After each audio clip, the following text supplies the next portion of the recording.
सुन्नी इत्तेहाद के सदारती उम्मीदवार महमूद अचकजई की सरबराह JUI फैम मौलाना फजलुर रहमान से मुलाकात। महमूद खान अचकजई ने सदारत के लिए वोट मांग लिया।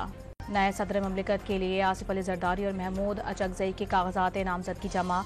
कागजात स्क्रूटनी के लिए इलेक्शन कमीशन भिजवा दिए गए। वजारत उज़्मा के लिए इत्तेहादी जमातों के उम्मीदवार शहबाज शरीफ और सुन्नी इत्तेहाद के उमर अयूब के कागजात नामजदगी मंजूर। मुकाबला कल होगा।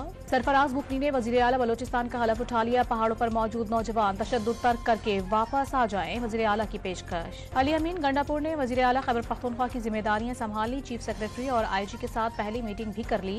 नए वज़ीर आला को गार्ड ऑफ ऑनर पेश। अपनी छीनी गई नशिस्ते कानून के जरिए वापस लेंगे। उमर अयूब का मौक़िफ़। असद कैसर ने हुकूमत के खिलाफ अवाम में जाने का ऐलान कर दिया। लाहौर इचरा बाजार में खातून को हिरासत करने के केस में चंद नामजद और मुतादिद नामालूम अफराद के खिलाफ मुकदमा दर्ज कर लिया गया है। FIR।